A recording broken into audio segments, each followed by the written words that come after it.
the Coffee House, where in the next hour, two views on where globalization is taking us. Robert Shar from the International Monetary Fund and Thea Lee of the AFL-CIO. Also, Pulitzer Prize winner Clarence Page returns to talk about his new video essay, Charter Schools That Work. And New York Times reporter Stephen Holmes drops by to chat about his biography of Democratic kingpin Ron Brown. Plus, jewelry from the Middle East and what it says about the lives of women. Poetry by DJ Renegade and Miriam Morcell Nathan. Phil Wiggins has got the blues, and we unveil the memorial to Roscoe the Rooster.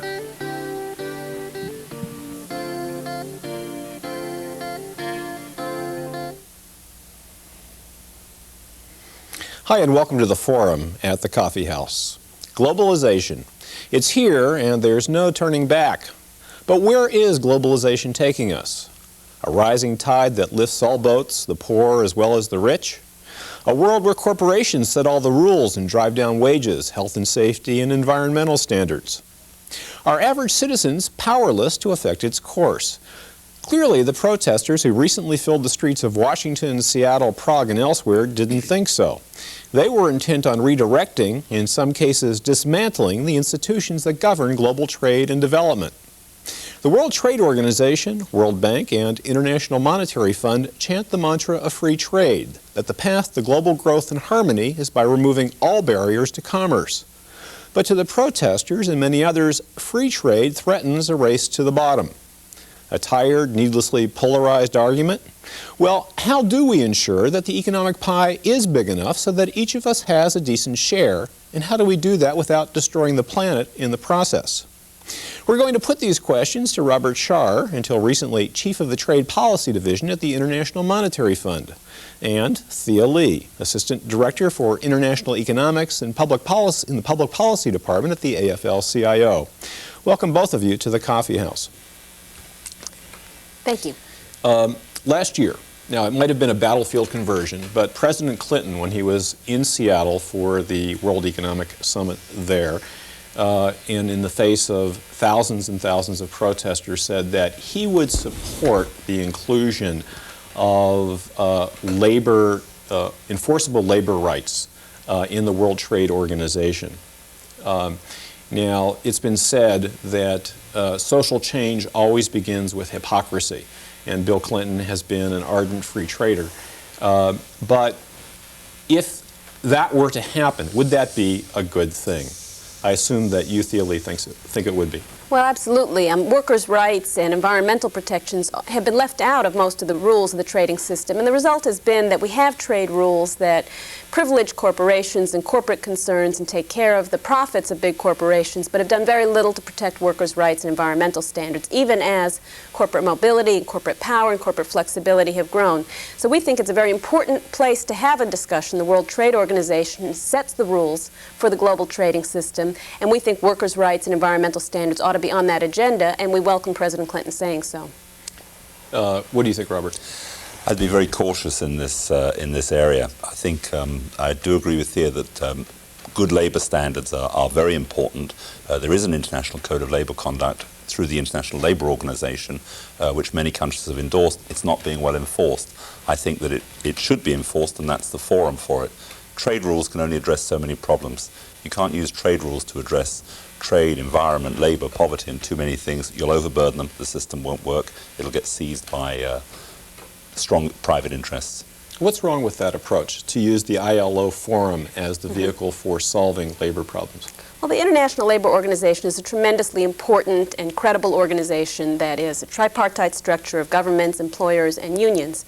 It sets labor standards. It identifies the core workers' rights that all countries will agree to uphold. Freedom of association, the right to organize, and prohibitions on child labor, forced labor, and discrimination. The problem is that the ILO has no enforcement powers and is not likely to.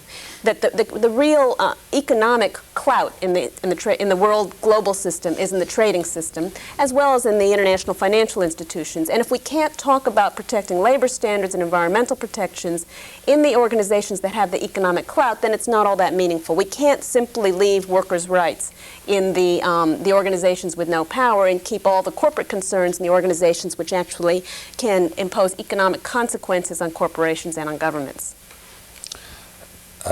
I would question the fact that the international organizations, either the IFIs or elsewhere, are designed to address corporate interests. I don't believe they are, and I believe that the staff and the management of all these institutions would not like that idea at all. That's not how we see ourselves set up to do. Again, I would think that strengthening the ILO, so if these concerns really are widely felt, I don't see why they can't be addressed through there. Again, I think that in practice, there's a real danger when you overload the trade system with all these extra concerns. The ILO recently came out with a study, and that study was about the effects, in part, of globalization on the mental condition of workers in a number of countries, Finland, Germany, the United States among them. What it found was that, in part due to globalization, there was a growing number of workers facing depression and especially stress on the job, apparently in relation to the fact that people feel as though they're competing against the whole world now, and that every day they have to get out there and really hit a home run in order to survive economically. What can be done in the context of a globalizing economy? Because it's going to continue that way regardless of what the trade rules are. That's where things are heading. What can be done to make life better and easier and less stressful for people in the workplace? Well, I think the idea is that you need to change the dynamics of global competition, and this goes right back to the heart of the trading system. I don't think it's a question of overloading the trading system with non-trade issues. It's a question of what are the rules of global competition? What are acceptable ways of competing in the global economy? And if you have no rules at all for workers' rights, essentially what you're saying to corporations and to countries is anything goes. You can hire kids as young as 5 or 2 or 3, it doesn't really matter. There's not going to be any limit on child labor. You can use slave labor. And if you don't want unions, you can repress them by firing workers, jailing workers, torturing workers, or even murdering workers who are trying to form an independent trade union.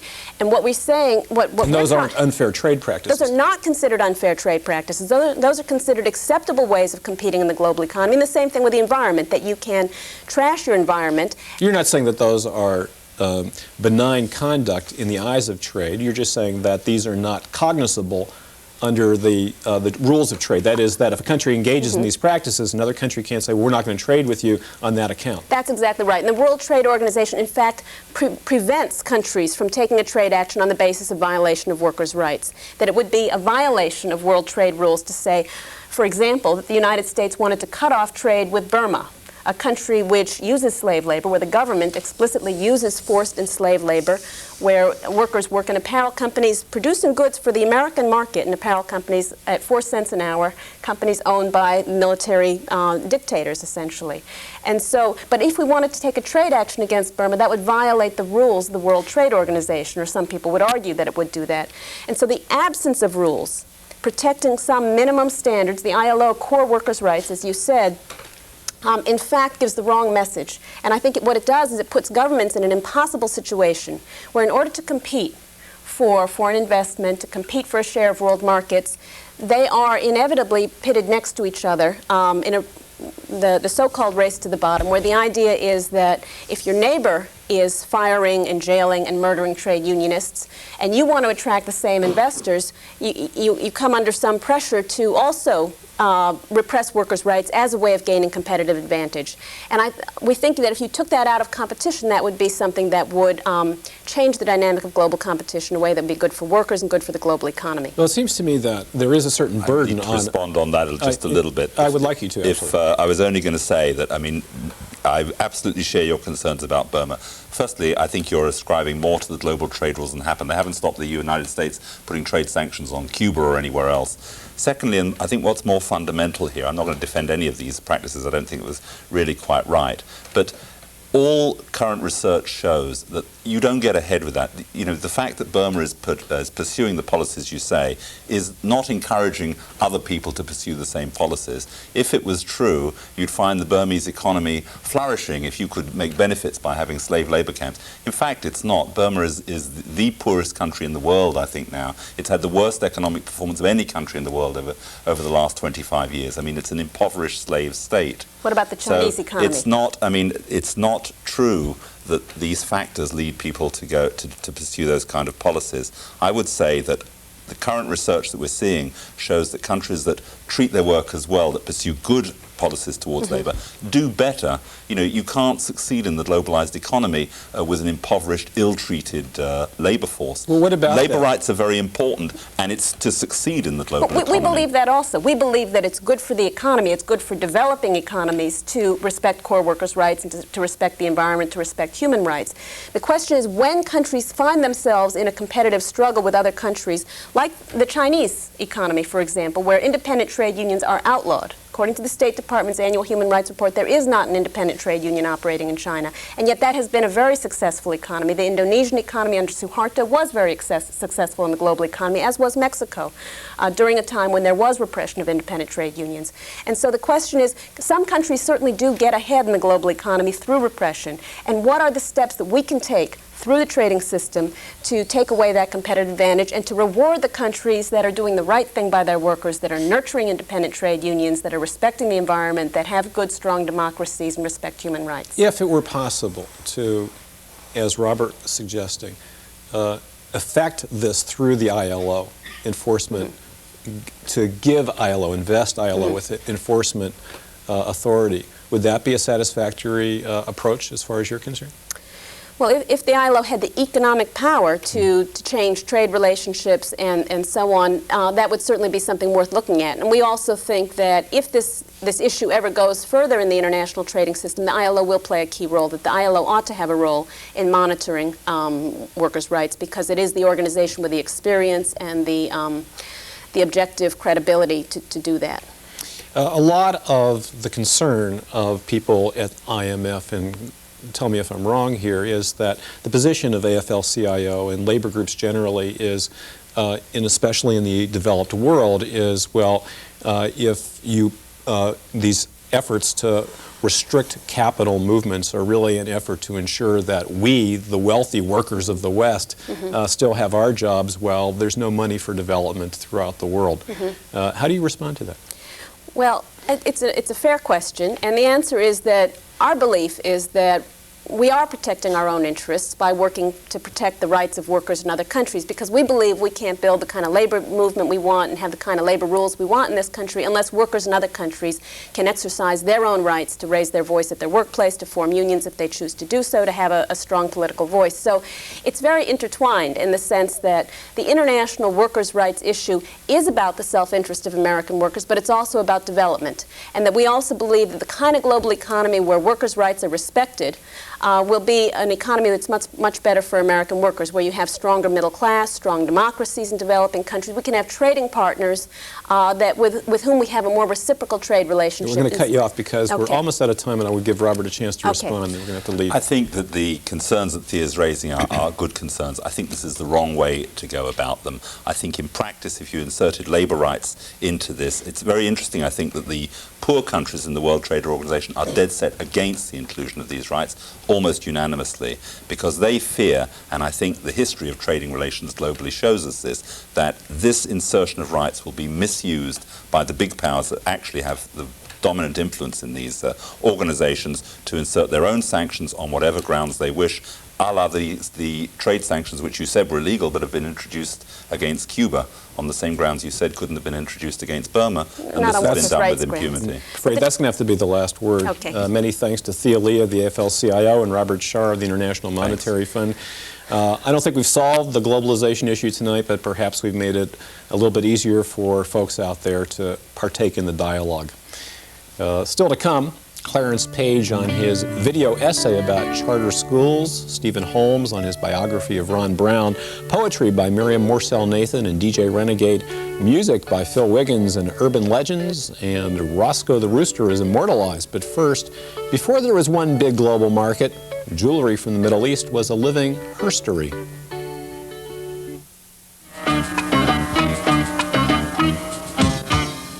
Imagine the dreams that these people had, the beauty, the creativity, the aesthetic that they put into these objects.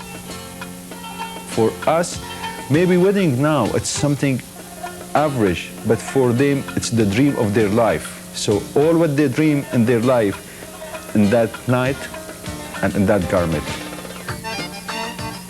Traditional jewelry and costumes of the Middle East are a living expression of their creators' dreams. We dream those dreams ourselves, confronted and seduced by their beauty and their timeless implications. They glitter and clink. They tempt and protect. Ethnic and indigenous arts transcend place and time. Traditional artists speak to something common to all of us. The old silk and incense trade roads linked the peoples of China, Central Asia, Turkey, Syria, Yemen, Egypt, North Africa. The jewelry and costumes of those ancient places and peoples link us to them. Jewelry and costumes in the Middle East had many different functions. Jewelry brought beauty to people's lives. The people who lived 50 or 60 years ago had a harsh life. Life was brief, it was hard work, and it was tough. But imagine the dreams that these people had, the beauty, the creativity, the aesthetic that they put into these objects. It also brought value. The women who lived at that time had little security.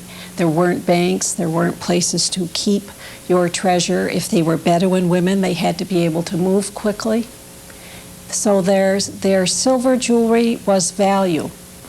It was sold by weight, and that put a monetary value on it. It was something they wore, so they carried it with them when they moved.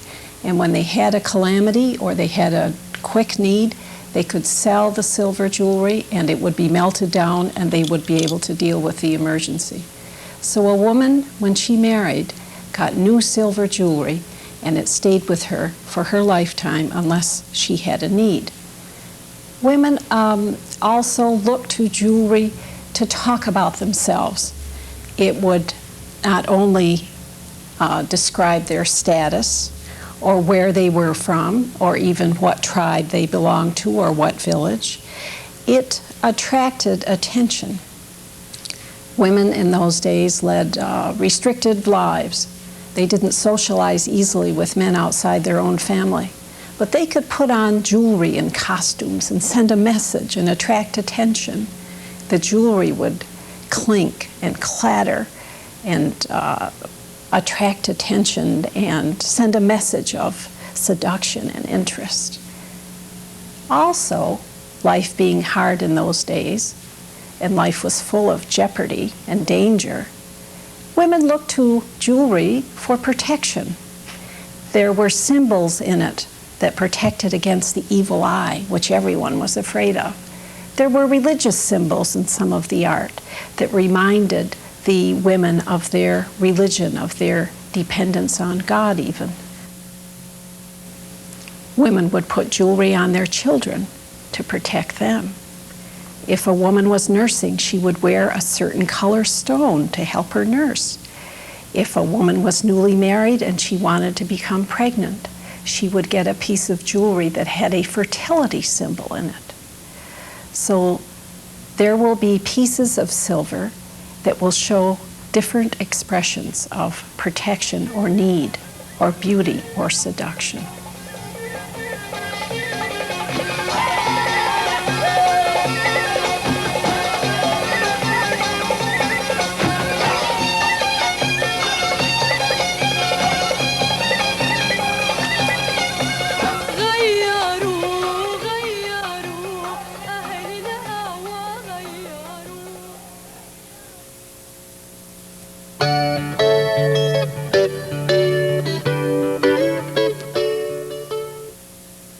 the house of the 1,000 candles, old women pray for the safe return of soldiers while eating little duck hearts sautéed in butter. Fig and almond orchards grow in the place where the sky and earth meet. When their prayers go unheeded, the old women wrap holy stones in white lace-trimmed handkerchiefs and place them inside the coffins of their dead men. Draped in black, they sit at heavy tables and eat yogurt with date honey. Oddly, there are pink roses in silver pitchers on the mantel. On days when their prayers are answered, the old women cover their shoulders with small white shawls and light 1,000 candles in the windows overlooking the sea. After dinner, they open crimson umbrellas and walk arm in arm in the black of night.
Hi, and welcome to a second look at the Coffee House. Our public education system is the best in the world, except when it's the worst. What do we do then? How do we keep our bargain with the kids who are losing out? Well, there are vouchers to private schools, as we heard about in the presidential debates, but how about a solution that keeps kids inside the public schools? The Pulitzer Prize-winning columnist Clarence Page has a new documentary out called Charter Schools That Work. A grassroots revolution in public education is sweeping across America. Here, for instance, in Newark, New Jersey, is the North Star Academy. This is a charter school, a public school run not by the local school district, but by parents and teachers. Charter schools aren't about having another school. It's not about another pretty school. It's about another way to educate kids to a higher level.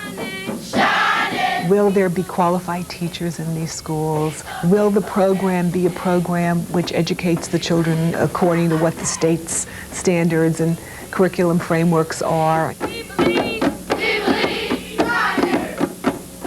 We closed a charter school in Chicago just over a year ago, and the media asked, well, what's wrong? There's something wrong with charter schools. One of them didn't work. We've got to get in there and find out what's wrong with charter schools.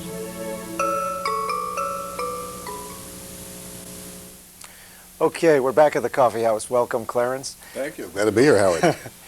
Let's start with the basics. Give me 3 or 4 key differences between a regular public school and a charter school. Well, these are public schools, of course, Right. but they bear a close resemblance to private schools. Number one, instead of being part of a local school board that is chartered by the state, the school is chartered directly to the state. So each school is like its own school board in that sense, which gives it high independence. High independence, very high local autonomy. The key advantage to that is you cut through the bureaucracy.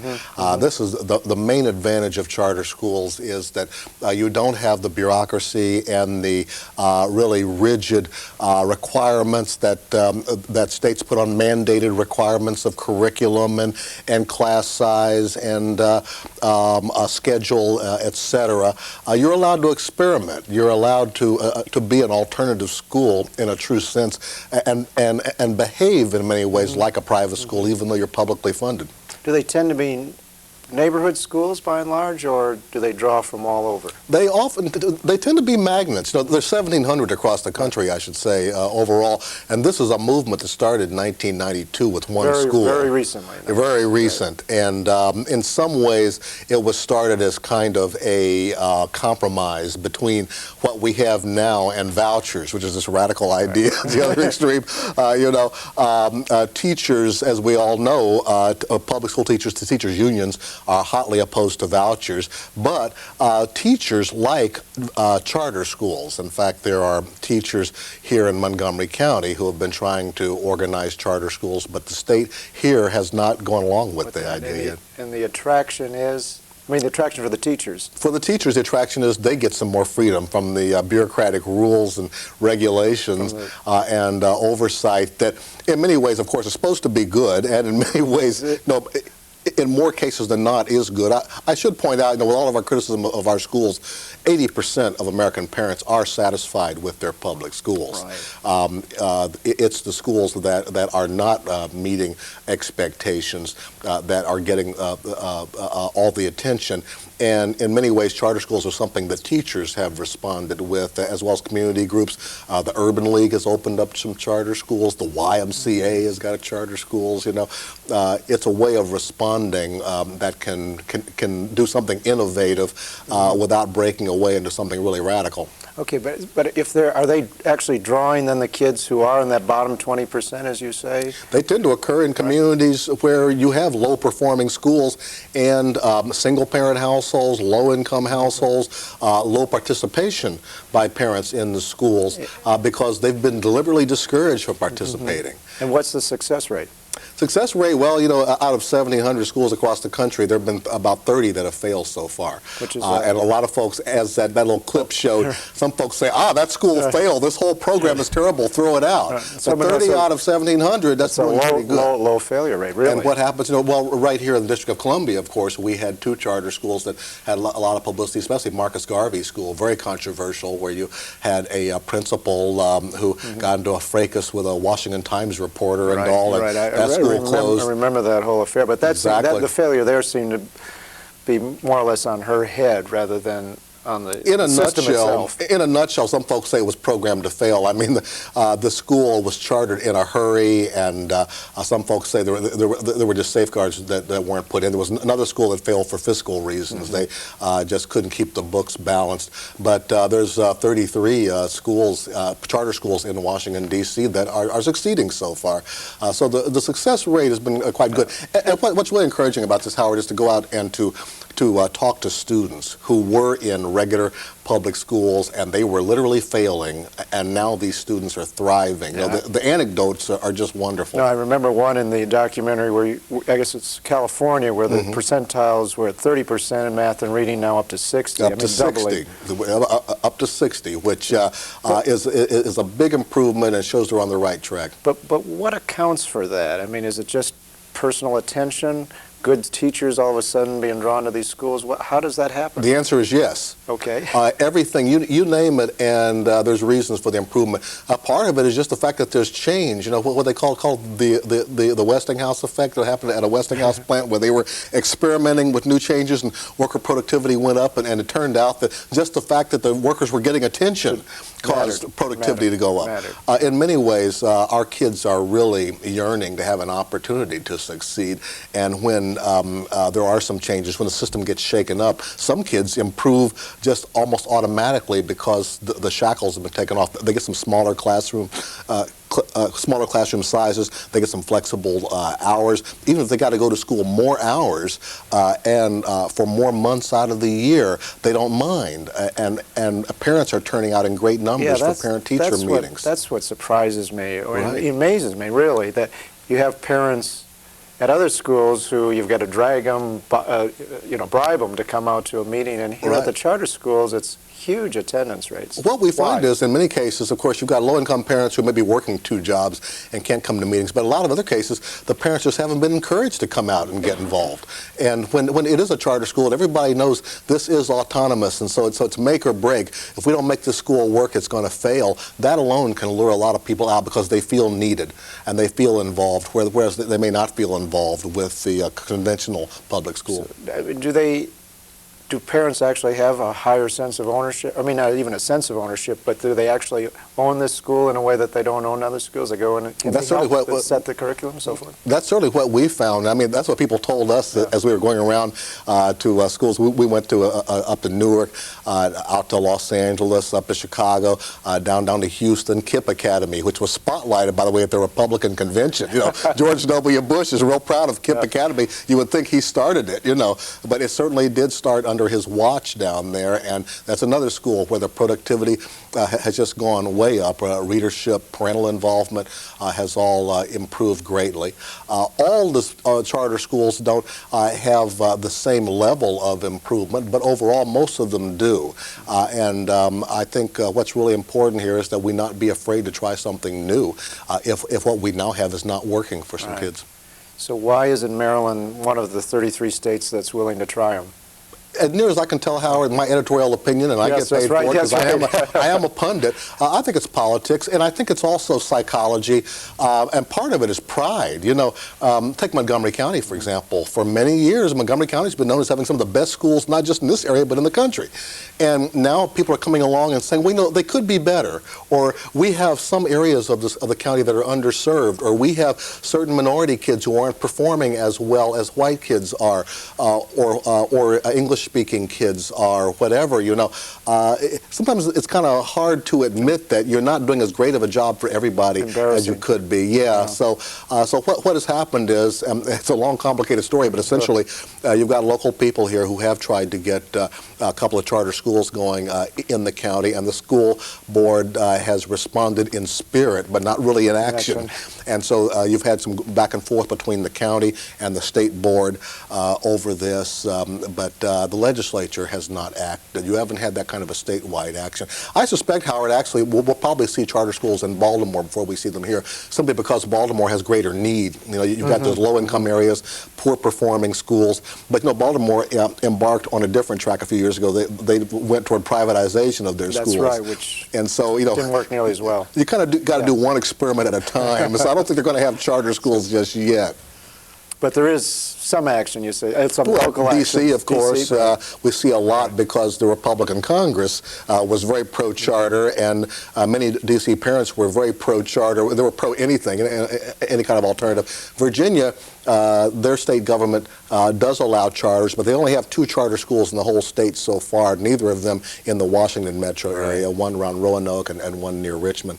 Well, one of the things that struck me that you said, failure is bad, but worse than failure is the fear of trying. Fear of trying anything at all. And this is what educators are so frustrated by across the country, that, as I say, 80% of our public school parents are perfectly satisfied with their schools, but we still got 1 out of 5 that are not being well served. And what do we do for them? And it can be so hard to move a big, colossal Queen Mary of a school system in a flexible kind of way. And that's where charter schools enable you to break off a piece of this big cruise ship and make some little speedboats. And none of this is budget busting either. I mean, It's all being handled within the current budget system, pretty much. It is, and that in itself has been problematic for some schools, because in order to get permission to start a charter, the school board may say, well, what are you going to do for us? And, well, we can do it for less money. It gets us back and forth. Right. And so sometimes that can put more pressure on the school to succeed fiscally, and they turn to outside sponsorship more often for support. But very often, outside corporations and all can look quite favorably upon helping a school that is struggling but is doing something innovative. Absolutely. So it really kind of helps the whole community to get more involved. It's the American way. That's right. Thank you to Clarence Page. No one believes it will be easy, but nobody believes that charter schools will solve everything. But giving up isn't the answer either. I'm Howard Cohen. This has been A Second Look.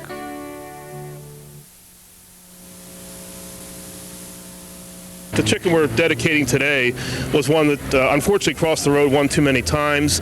He was our dear friend Roscoe. May he roost in peace. To me, the whole reason for doing Roscoe was because, his spirit, the fact that he was a vagabond rooster living here in Takoma Park for 10 years, without being run over or eaten or anything like that. It was just amazing to me. I remember especially a few years ago that some people were trying to put a bounty out on Roscoe, and some people, I believe, hid him until the coast was clear, and it really makes me feel happy that he is now permanently installed in the center of town. For years, when Roscoe was among us, my husband and I would enjoy seeing him strut up and down Carroll Avenue during our morning walks. His mere presence here in Old Town brought joy and brightened our days. When Roscoe was taken from us, we wished to retain that joy for all of us. And that was the motivation for the Roscoe Memorial.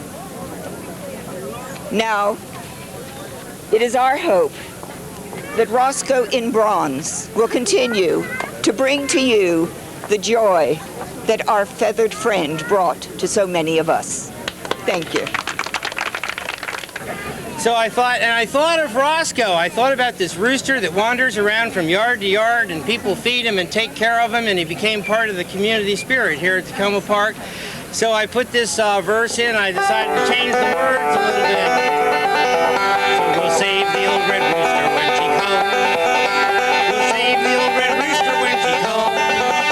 We'll save the old red rooster. We'll save the old red rooster. We'll save the old red rooster when she comes. Guess we won't have chicken and dumplings when she comes, just dumplings. We won't have chicken and dumplings when she comes, just dumplings. We won't have chicken and dumplings. We won't have chicken and dumplings. We won't have chicken and dumplings when she comes, just dumplings. We'll save the old red rooster when she comes. We'll save the old red rooster when she comes. We'll save the old red rooster. We'll save the old red rooster. We'll save the old red rooster when she comes. Thank you very much.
One, acknowledgement.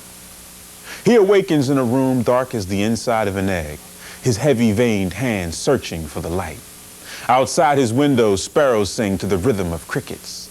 Yellow fingers crack the sky's black shell. He observes in awe as the sun's yoke bursts across the horizon and bird chirps spill over his windowsill. He assembles his sacks, prepares to practice. Once, he loved the sharp notes of needle blade in his veins. Now his smoke-stung lungs seek to inspire a higher key. 2, resolution. If he turns his sax upside down, it curves like a question mark. What is the true measure of music? Notes vibrate at various frequencies. Some make one smile as if you'd received a compliment. Others cry as if you'd cut open your finger.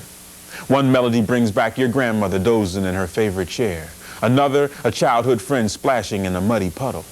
But which sustained chord will fill a beggar's cup with coins? Which major scale can halt an army of malignant cells? Which low note will rumble from thunderclouds? Every sunrise finds him searching for the solo to answer his questions. 3, pursuance.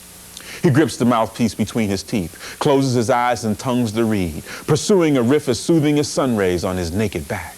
His sax reflects sound, collating chords into colors. The first B-flat floats like smoke from a locomotive, riding the silver rails of scales, past the signs of time signatures, around the sharp curves of a treble clef, down through a valley of verses, over an intricate bridge, seeking a riff elaborate as a lattice of lace, infinite as the list of all integers, a solo electric, a solo elusive, a solo psalmic, a solo supreme.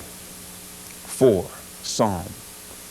His fingertips trek across the brass tracks of his tenor sax. Riding 3 rails as one, he clucks his tongue, flicking sweat from the sweet neck of sound.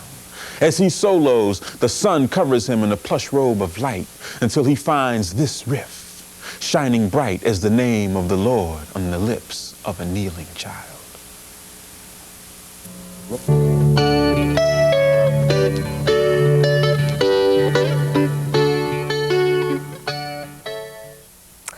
The game of politics can be like a game of chess. Strategy, manipulation, and nerve are at its core. Aggression and restraint, patience and deliberation, bold moves by bold players. No one understood this better than former Secretary of Commerce Ron Brown. By the time of his death in 1996, he had been involved in politics for over 30 years. His clients included President Bill Clinton, Baby Doc Duvalier, and countless others. He was a deal maker as well as a standard bearer, having been the first African-American chairman of the Democratic National Committee. His allegiances and his connections made him a complicated player. Writer Stephen A. Holmes tells this story in his biography, Ron Brown, An Uncommon Life. Stephen Holmes is the chief race relations reporter for the New York Times. He was also a reporter for Time magazine. He lives with his family in Washington, D.C. Welcome to the Coffee House. Thank you, Lisa. Thank you for having me. What brought you to write this book about Ron Brown initially? Well, there were 2 things, actually. At the time of his death, I wrote an article for the Times. It was kind of an interpretive piece that asked a lot of questions rather than provided many answers. I asked, how should one view Ron Brown's life? I mean, what would you look at? When you looked at him, what would you see? Should you see just an African-American pioneer, a deal maker, a politician, a rogue? He was all of those things. Mm-hmm. So that was one of the things that came into my mind at the time. Also, I was very intrigued by the outpouring of emotion at the time of his death, and kept thinking, this is just the Commerce Secretary. I mean, if you think about it in the grand scheme of things, and of those federal offices that really are powerful offices, Commerce Secretary really isn't one of them. Right. And yet he was being treated as if he was a head of state, and I thought there's something interesting going on here, so I decided to explore what it was. And what was interesting was that he had something Alexis Herman called The View. He had access to, would you talk about The View? The View. Well, Alexis Herman, his good friend, who's now Secretary of Labor, talked about The View during the 1980 Kennedy campaign, when Ted Kennedy challenged Jimmy Carter for the Democratic nomination for president. And Ron Brown was the deputy chairman of that campaign, and got to sit in on the high strategy meetings and got to see what Alexis Herman then called the view. The view was the wheeling and dealing that went on inside of a campaign, at the higher echelons of a campaign.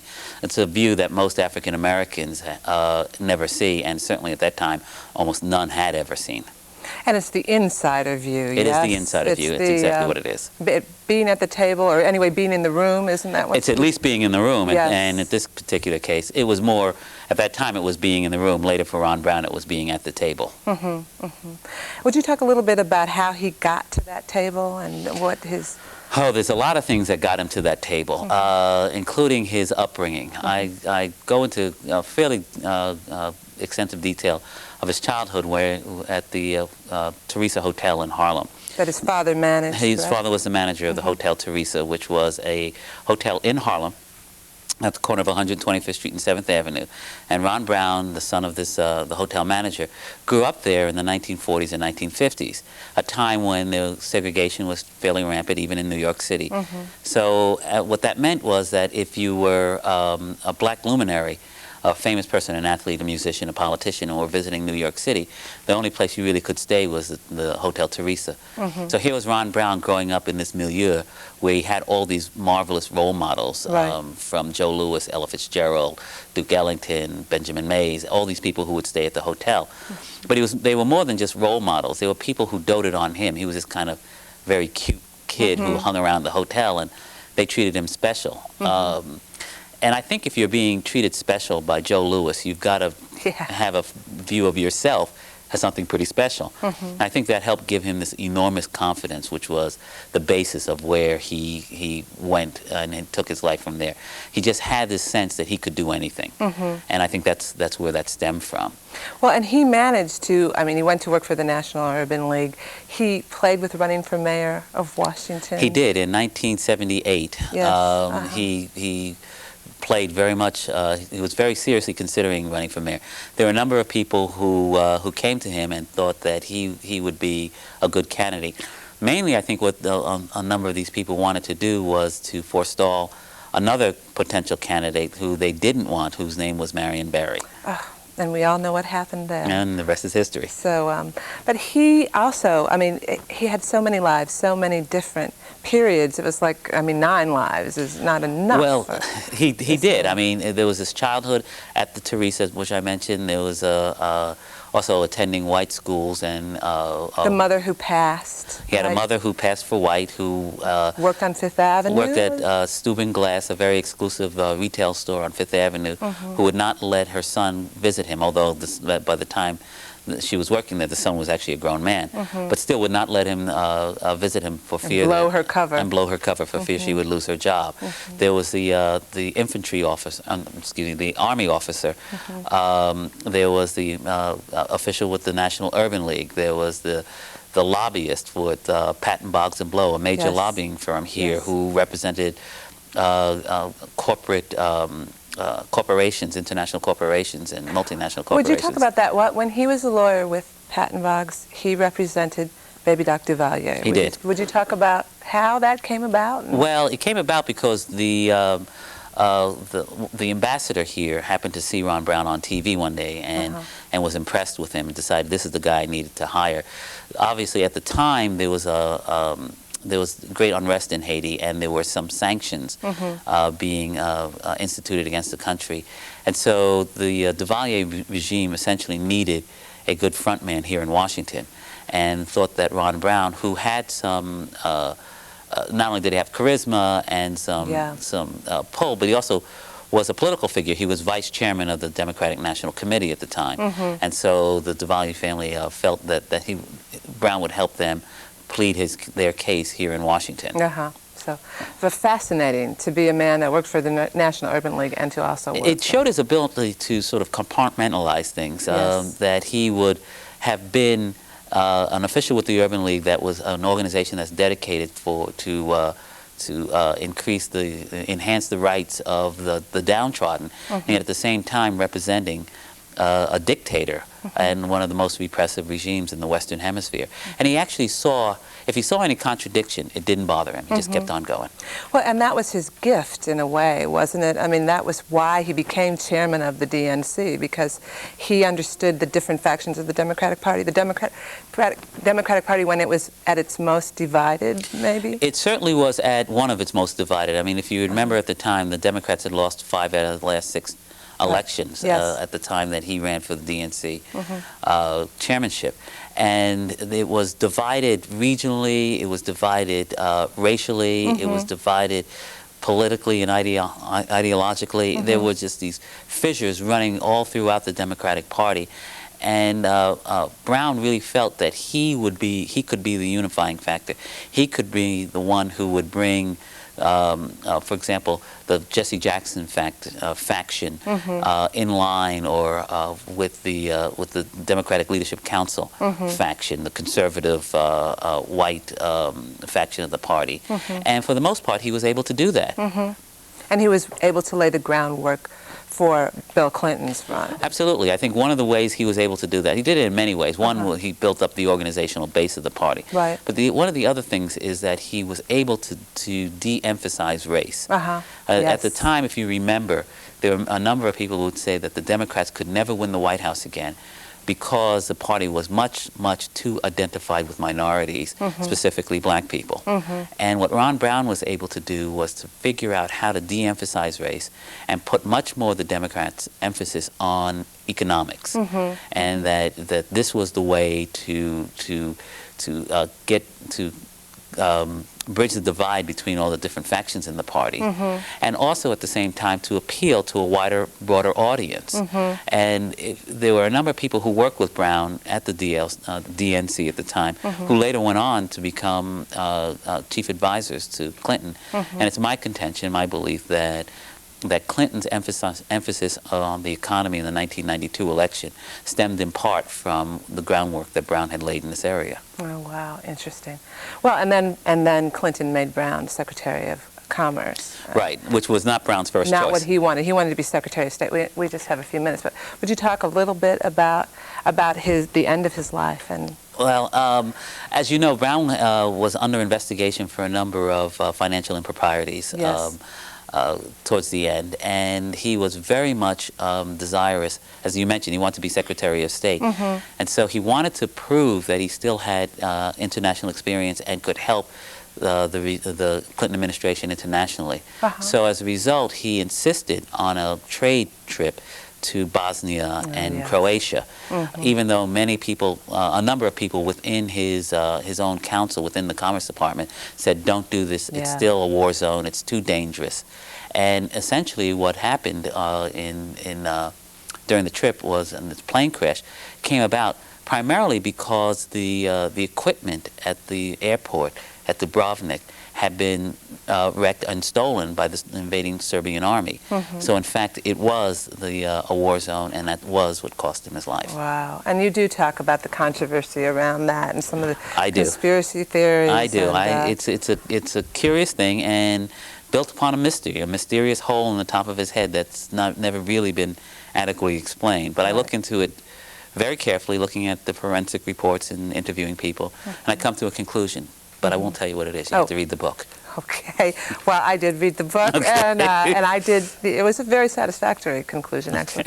And just in the last seconds that we have, he was such a gallant man in so many ways. So his charisma, his charm, his brilliance in being able to see the larger picture. I mean, Ron Brown had essentially a philosophy on life, and there was three things he felt you ought to do. He said you ought to do as much as you can for your client, whoever your client is, whether it's the Clinton administration or Baby Duvalier. Right. You should do what you can for your people. Generally, in his case, meant African Americans. Right. And the last thing is you should do what you can for yourself. Right. And his whole view of life was to try and meld those three impulses together. And he did it. And he did it well. Thanks to the New York Times' Stephen Holmes for joining me in the coffee house. Again, his new biography is called Ron Brown, An Uncommon Life. I'm Lisa Page, and this has been Writer's Block.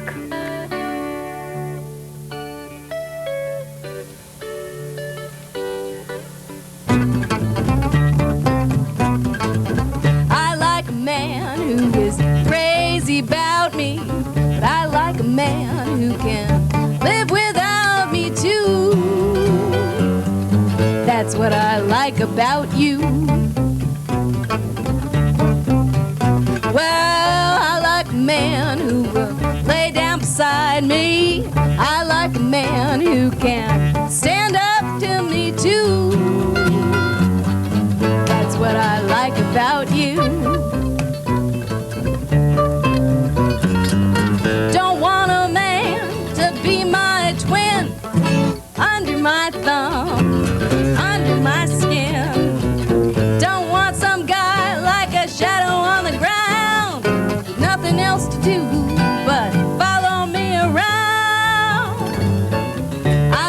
man who will cry on my shoulder, who don't mind if I cry sometimes too.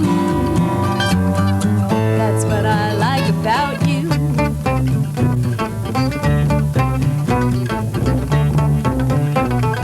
That's what I like about Jamie.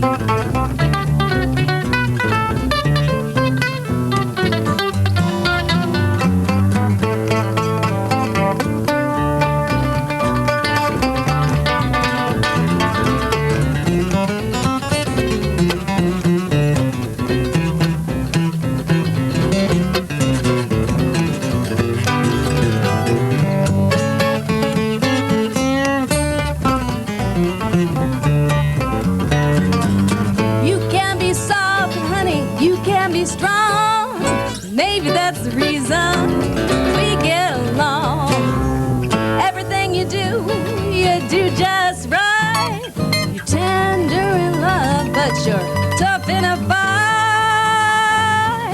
I like a man who can make it happen, who can keep me laughing when my whole world breaks in two. That's what I like about you. I like a man who is crazy about me. I like a man who can live without me. Cry on my shoulder, who don't mind if I cry sometimes too.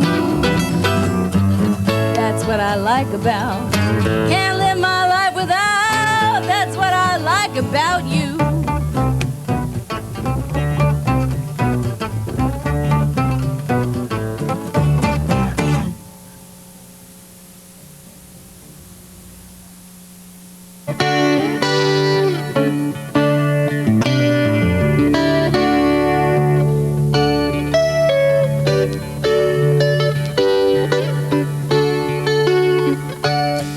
That's it for this month. See you next time in the Coffee House.